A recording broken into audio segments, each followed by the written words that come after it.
Hola, bienvenidos a un nuevo capítulo del curso de teoría cuántica de campos. Y nada, en principio vamos a hacer lo que se supone que debería ser un capítulo más o menos rápido y cortito, porque lo único que voy a hacer es un ejemplo sencillo de cómo calcular una cross-section para partículas sin spin, en fin, partículas escalares, y usando la fórmula justo que tenéis en pantalla que dedujimos en el capítulo anterior, ¿vale? Así que vamos a ponernos a la obra. Recordemos que el eje Z, y no el X o el Y, sino precisamente el Z es lo típico que se suele poner como eje en donde las partículas tienen sus momentos o paralelos o antiparalelos. Esta es la típica disposición de los aceleradores en la realidad. Y de momento vamos a considerar que esto es un momento cualquiera y este otro momento cualquiera en estas direcciones. Y luego ya veremos cómo variará la cosa cuando nos pongamos en el centro de momentos. Pero eso lo hablaremos después. Entonces vamos a hacer una primera cosa que es, en vez de calcular la diferencial, puedes calcular la integral de la diferencial, o sea, la cross section a secas. Esto sería la differential cross section y esto es cross section a secas. Y por tanto, si ponemos una integral, significa que tenemos que poner integrales al lado derecho también.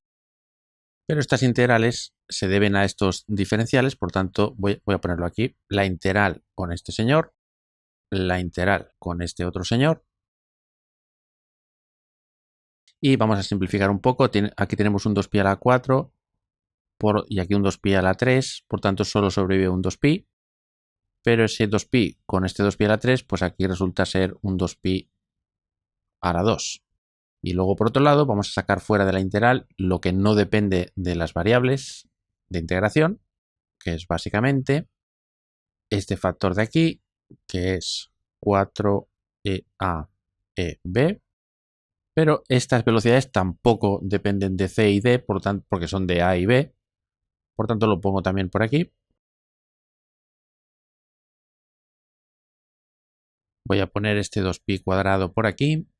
Y luego tenemos este 2 y este 2, que va a ser un 4. Por tanto, 4 por 4 son 16. Por 2, 32. Y por otro 2 que está al cuadrado, 64. O sea, tendremos un 64 pi cuadrado en total. Colocamos EC y ED por aquí abajo y ya lo tenemos. De hecho, voy a borrar esto ya porque ya no sirve para nada. Y como estas integrales son con respecto a los trimomentos y aquí tenemos una delta de cuadrimomentos, vamos a separar esta delta en dos, una de una dimensión con respecto a las energías y otra con respecto a los trimomentos. No sé si os sorprende esto o no, me imagino que a estas alturas no, pero por si las moscas, déjame deciros que, por ejemplo, cuando tenemos una delta en 3 dimensiones de un vector, esto por definición lo que quiere decir es la delta de la primera componente del vector por la delta de la segunda componente por la delta de la tercera componente. Por tanto, si tenemos una delta en dimensión 4 de un cuadrimomento, pues esto ocurre de la misma manera. La delta de la componente 0 por la delta de la componente 1, de la 2, de la 3, que se agrupa por definición en las tres componentes y se escribe de esta manera, que es esto, pero para no escribir tanto. Así que borramos esta delta. Y cuidado porque esta delta no la podemos sacar fuera de la integral porque, por ejemplo, la ED contiene PD al cuadrado más MD al cuadrado. Es decir, que depende de PD. Por tanto, no lo podemos sacar fuera de la integral, de momento. Vale. Y no sé si os acordáis o no, pero de hecho hay que acordarse, porque si no nos acordamos entonces estamos muertos, que es cómo lidiar con una delta en 3 dimensiones de una cosa así un poco extraña con vectores y tal, ¿no? Si sabéis hacer estas cosas, perfecto. Y si no sabéis, os recuerdo la fórmula que explicamos con todo lujo de detalles en el capítulo 36 de mecánica teórica, ¿vale? No de teoría cuántica de campos, sino de mecánica teórica. Y ahí hablamos de funciones generalizadas y, entre otras cosas, estuvimos hablando de la delta de Dirac y cómo lidiar con deltas de Dirac, ¿no? Entonces ahí vimos que la delta de Dirac en dimensión D de una cierta función vectorial de variable vectorial, esto se puede poner como la suma de deltas de dimensión D de x menos x estrella, enseguida digo lo que significa esto, dividido entre la derivada de la función vectorial con respecto de las x, el jacobiano, y después sustituir esas x por x estrella. Y las x estrella se definen como aquellas variables o vectores variables, si queréis, tal que esa función es 0. Bien, pues para tratar de explicar un poco esto, mejor que la traduzcamos a lo que nosotros queremos hacer ahora mismo. Nosotros queremos ahora tratar con esta delta, por tanto no será dimensión d, sino 3 directamente.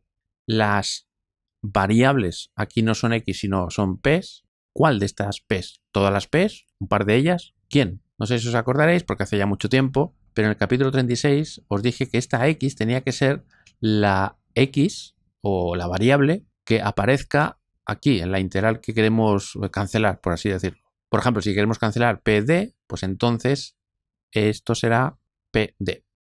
O sea que consideremos esto como una función de p porque, insisto, queremos cancelar esta integral. Si hubiéramos querido cancelar esta integral, pues entonces la función la consideraremos como de pc. Así que entonces esta x es directamente pd y esto, aquella pd que precisamente haga que esta función es 0. Perfecto. Y sustituimos aquí también. Esta estrella no significa conjugado, es una manera de decirle que esta variable o este valor es muy especial, ¿vale? Porque es el que se utiliza. No, insisto, nada que ver con conjugado ni nada de eso. Perfecto. Por lo tanto, ya hemos utilizado esta fórmula. Vamos a determinar quién es esa función f. Pues es muy fácil, porque la función f se define como todo lo que haya dentro de la delta. Por tanto, todo lo que hay aquí dentro es esto. Por lo tanto, esto es f. Vamos a encontrar el valor estrella, aquel vector que cancela la función o que anula la función. Por tanto, igualamos la función a 0 y despejamos pd. Ya se ve claramente que pd, que ahora pasa a ser pd estrella, porque es la variable que soluciona esta ecuación, pues es esto de aquí. Por lo tanto, ya tenemos pd estrella. Entonces, como solo ha dado un valor para pd estrella, entonces el sumatorio pues consta de un solo sumando.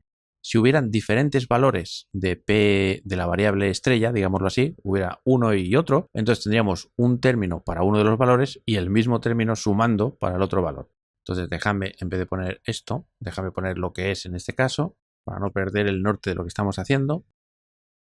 ¿Qué es f? Pues hemos visto que f es todo esto.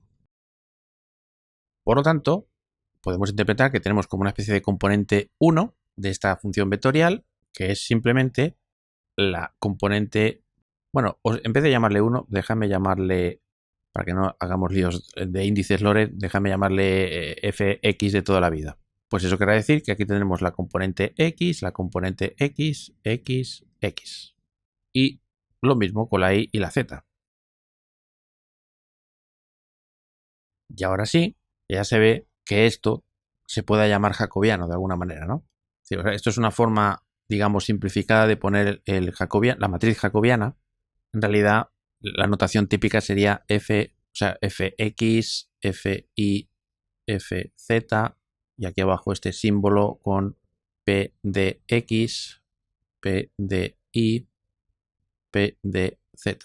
Bueno, aquí tendríamos lo típico, la derivada de la componente x con respecto de la componente x, con respecto a la componente y la componente z.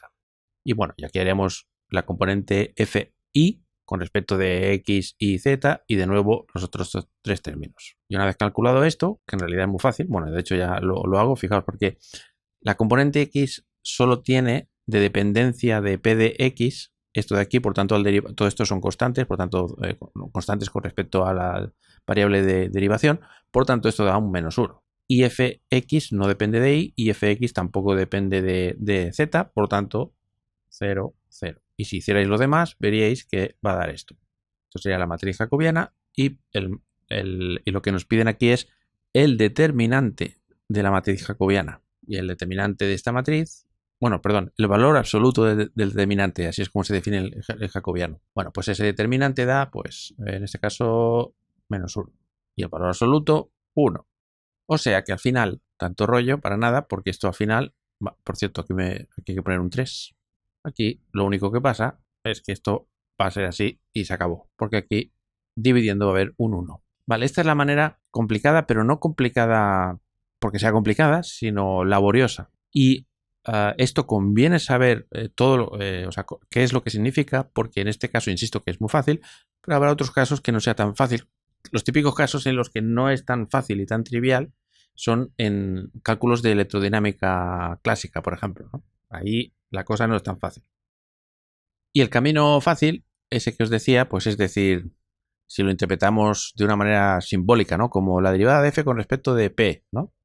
Pues si miramos esto y derivamos esto con respecto de PD, pues nos da el -1, este que hay aquí, ¿no? Vale, esta sería la manera, entre comillas, fácil. Pero cuidado con lo que digo, ¿eh? Esto, en fin, yo cada vez que tengo que hacer un cálculo serio o lo que sea, lo hago con precisión. Porque hay veces que podemos cometer errores tontos simplemente por ir rápido y hacerlo fácil. Pero recordad, ya sabéis lo que ocurre cuando cancelar una de las integrales con una delta. Cuidado, porque está la regla fundamental de las deltas, que es sustituye en todos los sitios donde había PD por PD estrella. ¿Vale? Y PD estrella, recordad que lo he borrado, era igual a PA más PB menos P. Así que vamos a ver qué podemos hacer con esto. De momento, esta delta pasa a ser esto. Y ahora es cuando cancelamos esta delta, perdón, esta integral con esta delta. Y decimos, venga, vamos a sustituir. Entonces, a poco que miremos aquí, veremos que aquí dentro hay una PD y aquí también.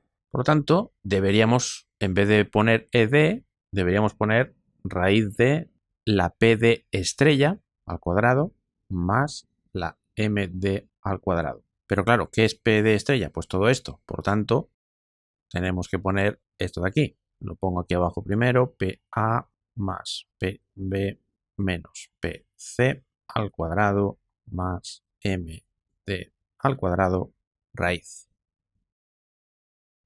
Y aquí en esta ED también. Así que lo copio de aquí. Y esto es lo que obtendríamos. Así que vamos a borrar todo esto y actualizamos con lo que tenemos. Y claro, como os podéis imaginar, pues esto es un poco, en fin, un poco coñazo. Pero es entonces cuando nuestro compañero de despacho nos dice, hey, pero ¿por qué no haces un cambio de sistema de referencia a algo más amigable, hijo mío? Por ejemplo, el centro de momentos. Porque recuerda que si tú, o el observador que sea, está en el centro de momentos, recuerda que una de las condiciones definitorias de eso era que la suma de trimomentos es 0. Y entonces quiere decir que esto se va y la vida es infinitamente más sencilla. Claro, entonces yo le preguntaría, porque estaría ya bastante dormido y tal, le preguntaría, oye, pero esto es invariante Lorentz, y esta persona le diría, sí, siempre y cuando las transformaciones de Lorentz o los cambios de sistema de referencia que tú quieras elegir sean bursts paralelos al eje Z. Así que, como es lo que vas a hacer, pues no hay ningún problema. Y entonces es cuando yo le pregunto otra nueva pregunta y le digo, vale, pero yo podría haber supuesto, aunque no lo haya dicho aún, que he estado siempre secretamente en el COM. Lo que pasa es que no lo he dicho o no lo he usado aún. Y esta persona dirá, sí, sí, ningún problema, porque como es válido para cualquier sistema de referencia que se mueva a velocidad constante paralelamente a este eje, pues sí, secretamente tú podrías perfectamente decir que siempre has trabajado en el COM, porque no has utilizado ninguna información de ningún tipo que haga referencia a eso. Ahora la puedes utilizar. Vale, pues entonces me marcho contento a mi despacho y digo, vale, a partir de ahora oficialmente, bueno, desde todo momento siempre he estado en el COM. Y entonces, oficialmente, borro esto con sumo placer. Y de hecho este menos, como está al cuadrado, también lo quito. Así que entonces tengo un flamante PC al cuadrado por aquí, más la masa de la partícula D al cuadrado. Y aquí lo mismo, así que borro y hago un copy-paste. Y ahora lo que puedo decir, simplemente para no escribir tanto, es, cuidado, que donde yo ponga ahora ED, en realidad es esto. Y poner ED, de hecho, la voy a poner incluso hasta roja, para que quede claro que, cuidado, que ED tiene esta definición, ¿vale? Así para acordarnos que esta ED no es PD cuadrado más esto, sino esto en concreto, ¿no? Lo digo más que nada para no estar escribiendo tanto y arrastrando raíces todo el rato.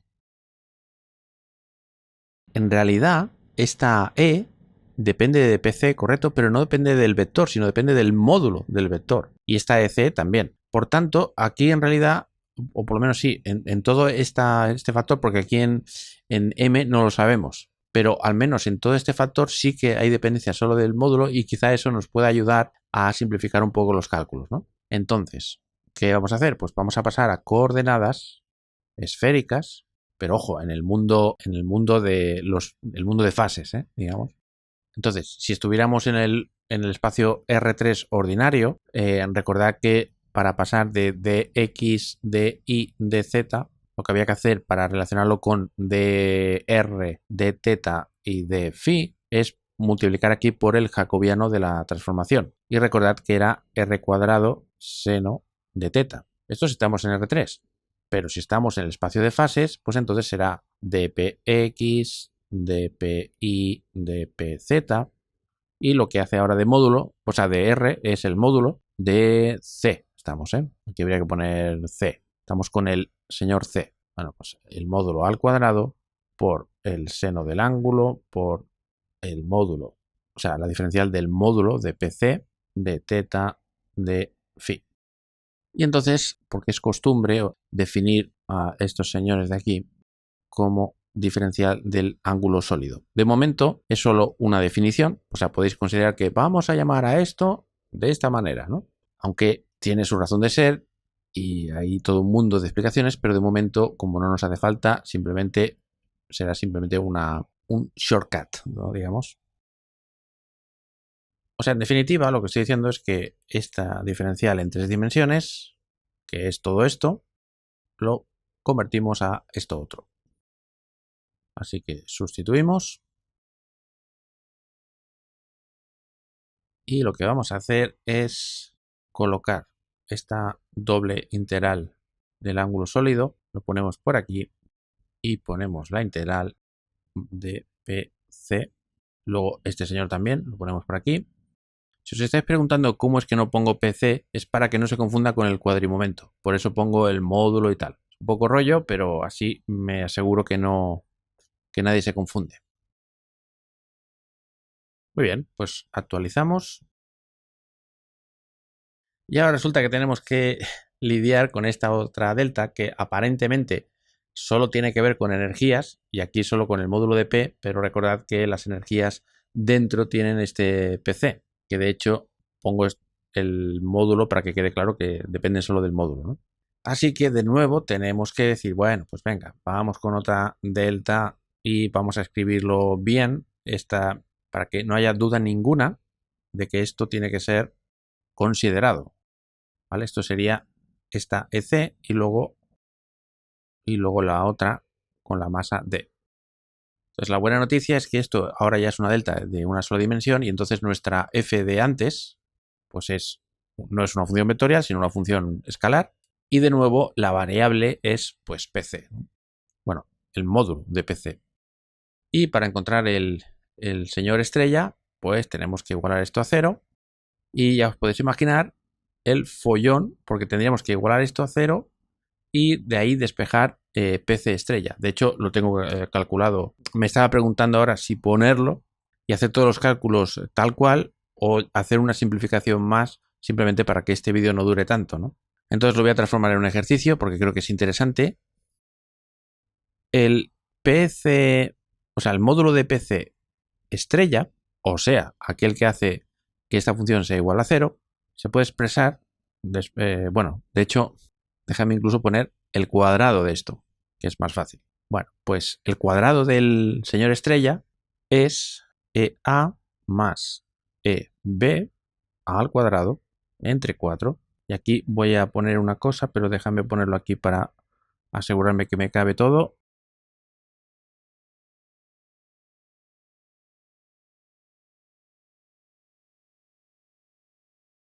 Bueno, pues resulta que es esto. El ejercicio es demostrar que efectivamente es esto, que es básicamente igualar a 0 esta función y despejar. Bueno, esto sería el apartado A del ejercicio, porque recordad que lo que vamos a necesitar, según la formulita de la delta, es, efectivamente tenemos aquí una delta de el módulo de PC menos el módulo de PC estrellita, donde la estrella sería la raíz de todo esto, dividido entre el gradiente tal, pero que en este caso es simplemente la derivada de la función y sustituyendo en PC estrella, digamos, ¿no? Pues bien, resulta, esto sería el apartado B, que la derivada sustituyendo, una vez hemos derivado, por supuesto, sustituyendo el PC estrellita, adquiere una forma muy fácil, que esto es igual a... Dicho esto, podríamos seguir y los cálculos son medianamente fáciles, pero laboriosos, pero podríamos hacer una simplificación simplemente para que este vídeo no se haga infinito. Simplificación. Y además es una simplificación que es considerar que todas las masas, tanto la A como la B, la C y la D, vamos a poner que son todas iguales a una cierta masa M, por ejemplo, ¿no? Entonces, ¿qué ocurre si tenemos esa simplificación por ahí? Pues fijaos que si las masas son iguales, esto es exactamente igual que esto y por lo tanto todo esto se cancela. Aquí tendremos la masa m a secas. Aquí tendremos 1 al cuadrado, que es 1. Incluso podríamos simplificar un poco y decir, bueno, pues vamos a entrar este señor dentro del paréntesis, que no se me olvide el cuarto, y este señor con este señor al cuadrado se cancela y entonces nos queda menos 2m al cuadrado, que incluso si entramos este un cuarto, aquí tendremos ese 4 y ese 4 se cancela con este 2 al cuadrado. Por tanto, el señor estrella, si pasamos el cuadrado al otro lado de la ecuación, nos va a dar esto de aquí. Y luego, por otro lado, este factor, que es esto de aquí, nos va a dar, saco factor común menos PC, módulo, y me queda 1 entre ED más 1 entre EC. Así que entonces, esta delta, ¿vale? Esta delta de aquí nos debería dar el valor absoluto de esto. Por cierto, que cuidado, que aquí también ocurre lo mismo, hay que poner el valor absoluto. Y por tanto, este menos ya no está. Así que lo que nos da esta delta es delta de PC módulo menos PC módulo estrella. Estoy hablando de esto de aquí. Dividido entre la derivada, que es esto de aquí. Y luego, pues, este factor. Por tanto, poniéndolo un poco todo más limpio, tendríamos que esta delta roja de aquí pasa a ser esto. Y aún no hemos hecho la integral, simplemente hemos expresado la delta de una forma equivalente y ahora vamos a proceder a simplificar un poquito. Aquí tenemos PC al cuadrado y aquí tenemos un PC, por tanto se cancela uno de estos PCs y aquí queda uno de ellos. Y luego, cuando entremos estos señores aquí dentro, fijaos que ED se va a cancelar con ED y por tanto va a dar EC más, y cuando entremos este por este, el EC se va a cancelar y nos va a quedar ED. Así que lo colocamos aquí, pero además se puede simplificar perfectamente otra cosa más. Recordemos que ED era esto, pero con la simplificación, o sea, con la actualización a las masas iguales, ahora esto ya es tiene esta expresión, pero es que esto además coincide con lo que ha valido siempre EC. Por tanto, este señor y este señor son iguales, por tanto, 2 veces EC es lo que tenemos aquí. Entonces, vamos a sacar este 2 de aquí, que va a convertir este 64 en 128. De hecho, 128 pi cuadrado. Y ahora sí, ya podemos hacer esta integral, que básicamente, me refiero a esta, que es básicamente eh, utilizar esta delta de aquí. Por lo tanto, una vez yo cancele esta integral con esta delta, entonces automáticamente este PC no es cualquiera, sino que es el estrella. Pero no solo eso, sino que dentro de EC, esta EC de aquí, que recuerda que es esto, también tiene que ir el estrella, por supuesto. Os lo pongo aquí, es lo que hemos calculado antes. Pues bien, lo que decía, tenemos que sustituir esta EC por aquí, por lo que es. Pero fijaos, si volvemos a pasar el cuadrado al otro lado y pasamos sumando esta masa al otro lado, y ahora hacemos la raíz, al final tenemos EA más EB entre 2. O sea que todo esto de aquí, para alegría de nuestras almas, es sencillito. EA más EB entre 2. Por tanto, este 128 vuelve a ser otra vez un 64. Bien, ya falta casi nada. Vale, déjame poner esto por aquí por si nos hiciera falta otra vez. Y ahora es momento de trabajar mínimamente este factor y tener en cuenta que EA y EB evidentemente son números, pero que uno podría pensar que VA y VB podrían ser vectores o trivectores, pero en la práctica no lo son simplemente números porque insisto que estamos considerando lo de siempre, velocidades en la línea, ¿no? Porque, cuidado, no estamos hablando de la situación final en donde las velocidades de, por ejemplo, VC y VD podían ser en cualquier dirección y por tanto son vectores, sino que estamos hablando de las velocidades iniciales de las partículas que están súper bien controladas, alineadas con este eje, ¿no? O sea, lo que vengo a decir es que estos son números de toda la vida, escalares. Entonces, si estamos en una sola dimensión, pues podemos simplificar los cálculos enormemente y si nos acordamos ahora, bueno, 1 más 1, quiero decir, en donde una de las del 1 este es el eje Z, no el eje X. Pues bien, recordando lo que es el cuadrimomento en 1 más 1, que es básicamente la energía y el trimomento, déjame poner aquí PMU, ¿vale? Trimomento, y recordando que esto es gamma M y esto es gamma M por V, entonces tenemos la ecuación esta de aquí y esta de aquí. Y si dividimos una entre la otra, por ejemplo, P entre E, estas gammas se van a cancelar, las masas también se van a cancelar y tendremos V entre nada, o sea, esto. Por tanto, ya se ve que en vez de utilizar V, la velocidad ordinaria, podemos utilizar P entre P, que es exactamente lo mismo. O sea que fantástico. Esto de aquí también es PA, pero PA trivector, ¿eh? Bueno, déjame ponerlo aquí para que quede claro, que luego pasa el tiempo, uno ve el vídeo rápido y se piensa que esto es un cuadrivector. Déjame ponerlo así para que quede claro. Aunque me turba bastante el hecho de que ponga estas barras porque la V puede ser negativa si va hacia la izquierda. En fin, hagamos una cosa para no enguarrar más. Déjame poner un cartel. Vale, pues seguimos. Tendremos PA entre EA menos PB entre EB.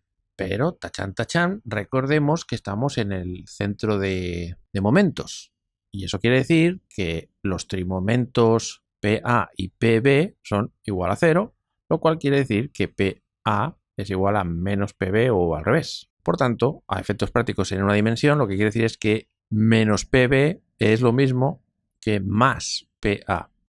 Por lo que entonces podemos extraer fuera factor común PA y nos queda esto de aquí. 1 entre EA más 1 entre EB. Y las energías son siempre positivas. Por tanto, ya pasamos de los valores absolutos y es simplemente pues un 1 entre EA más 1 entre EP. Y si multiplicamos esto por esto, pues nos va a dar el PA, se queda aquí esperando un momentito. Y vemos que se cancela la A y nos queda EB, que lo voy a poner aquí. Y este por este se cancela el B y queda la EA. O sea que en realidad esto también lo podríamos haber puesto ya desde un principio. Bueno, si estamos en el centro de momentos, podemos ponerlo perfectamente como PA, EA más E B. Y uno puede decir, pero un momento, aquí tienes otro EA más EB y no depende, estos son números que no dependen de los ángulos. Por tanto, lo podemos sacar fuera y efectivamente lo que nos va a dar es, aparte del 64 pi cuadrado, nos va a dar EA más EB al cuadrado. Y no se me olvida el PA, este de aquí, déjame poner PA y cuidado, estamos hablando del módulo. Correcto. Y aquí tenemos, fijaos que ahora este PC, como está hablando del módulo de PC, no de el vector PC, sino el módulo no depende de los ángulos, por tanto puede salir fuera de la integral, que es angular, y tendremos aquí pues PC módulo, pero cuidado, estrella, o sea que tiene que cumplir esto de aquí. Y aquí nos queda la doble integral del ángulo sólido y nuestra querida amplitud de scattering que la tenemos olvidada. Y aquí tengo que decir que en algún paso tendría que haber parado, porque es probable que os lo hayáis preguntado, ¿no? Oye, pero un momento, aquí dentro hay dependencias en A, en B, pero bueno, eso no me importa, pero seguro que hay dependencias en PC, PD, y aquí tú te has pulido las integrales sin tener en cuenta eso. Es correcto. Habría que haber parado en algún sitio y mirar exactamente cuál es la dependencia de la amplitud de scattering y decir, bueno, pues hasta aquí hemos llegado y no podemos seguir hasta que no tengamos una expresión concreta de m para poder seguir tirando. Por tanto, para que este ejemplo sea completamente válido, en este ejercicio que estoy haciendo, no depende ni del módulo de PC ni del módulo de PD. ¿Vale? Cosa rarísima.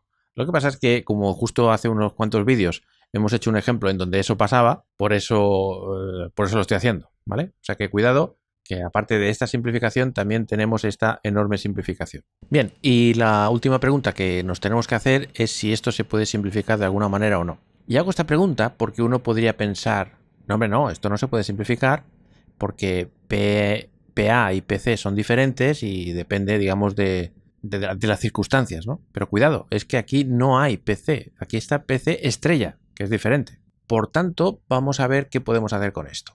Y ya veréis que si va todo bien, se va a poder simplificar. Bueno, vamos a ver qué es PC estrella, entonces tengo que volver a despejar. Veamos, será EA más EB entre 2 al cuadrado, ¿vale? Y ahora menos m cuadrado y la raíz. Creo que no me he equivocado, simplemente he despejado PC estrella de aquí.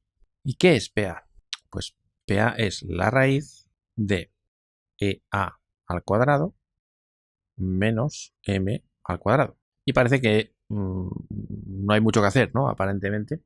Pero veamos. ¿Qué es EB? Pues EB es PB al cuadrado más M al cuadrado.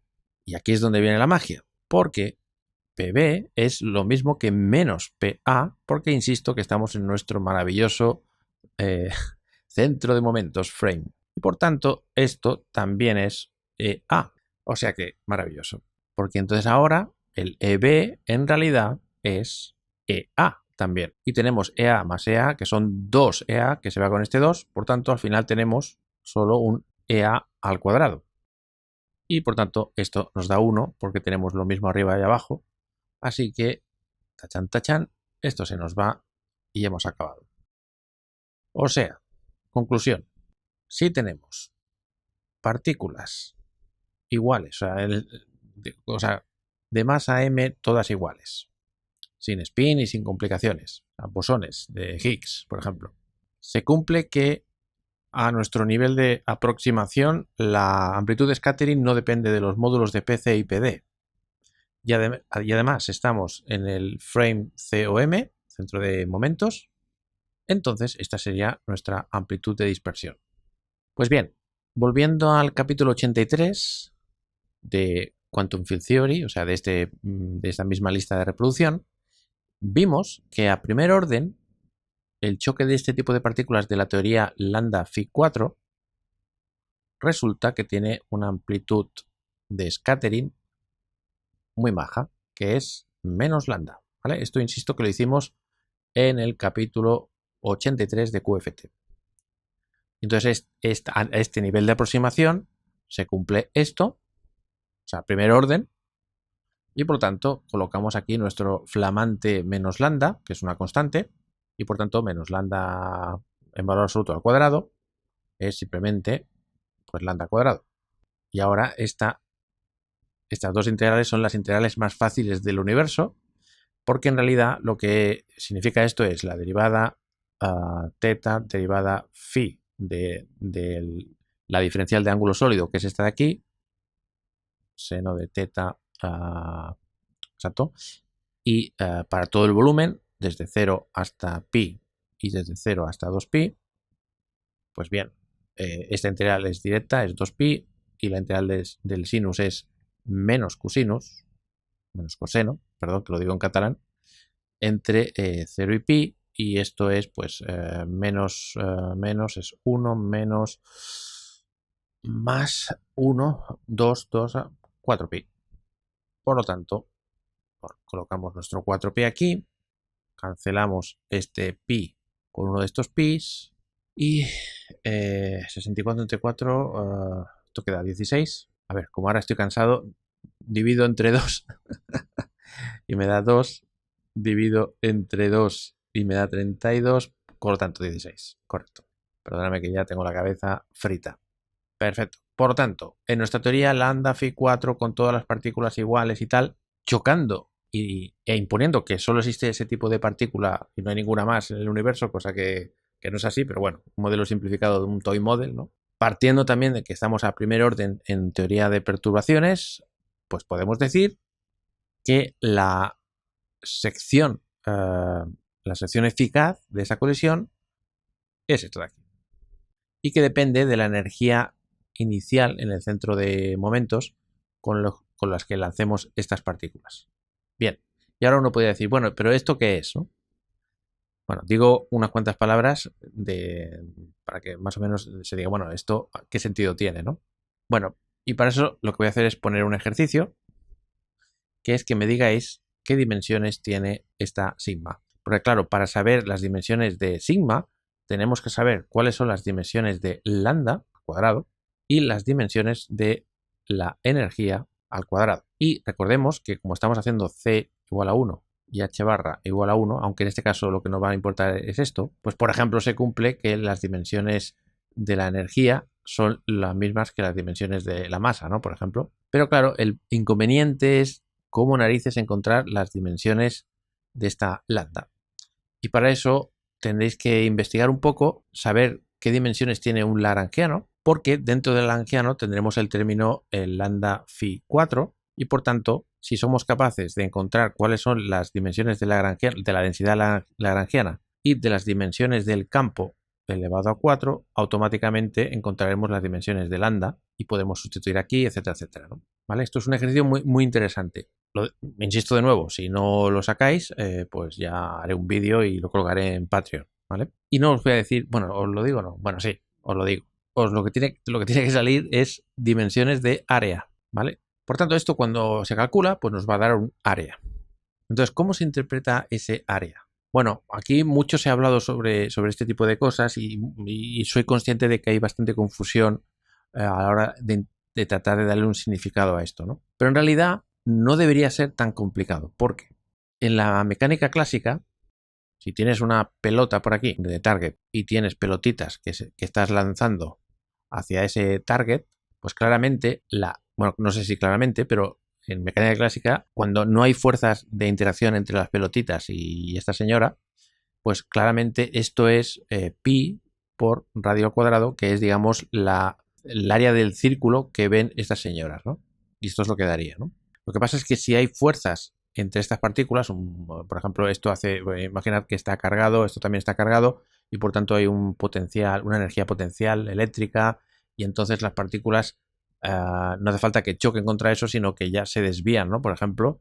Entonces, claro, la cosa es bastante más liosa porque entonces calcularíamos una sigma, pero que no sería esto, ¿no? Pero da igual porque al final lo importante es que, veamos a ver si lo digo bien. Lo que tenemos que hacer, o los físicos, pues, si pueden, lo que tiene que hacer es definir una cantidad muy bien definida y sin ambigüedades, como es sigma, de manera que puedan medirla y que puedan compararla con las predicciones teóricas, más allá de lo que de cómo se pueda llegar a interpretar, ¿vale? Pero en cierta manera la analogía de la sigma esta es una cosa que se suele decir por ahí, que está muy bien. Es como imaginarse que tenemos una portería de fútbol y tenemos un portero que sabemos que está ahí y que cuando le lanzamos pelotas, pues algunas pelotas entran y otras salen rebotadas. Y que cuando hacemos un recuento de cuántas lanzamos, cuántas han salido rebotadas y cuál es el área de esta portería, podemos hacer un ratio, ¿no? Un ratio, y podemos sacar un número que sería una especie de sigma. Imaginaos que digo que es 1,2 en algunas unidades, ¿no? Pues esto se puede interpretar como que la acción neta de ese portero, que se puede estar moviendo o haciendo lo que sea, pero al final ese portero es como si tuviéramos un muro de un cierto área. No digo que el portero sea un muro de cierta área, no. Digo que la situación es equivalente a como si tuviéramos un portero que está aquí quieto y a veces las pelotas entran y a veces rebotan. Bueno, de todas formas, este tipo de cosas tradicionalmente son los físicos experimentales los que dominan a la perfección todo este tipo de historias, y quién sabe, igual podría un día invitar a un directo a un físico experimental y que nos cuenten más cositas. Y si ha trabajado en el CERN o en cualquier acelerador de partículas, pues mucho mejor. Pero de momento yo ya me he quedado satisfecho, de momento, porque hemos logrado conectar la teoría con los experimentos. Y entonces mi alma descansa en paz. Pues nada, muchas gracias por ver este vídeo y nos vemos en el siguiente.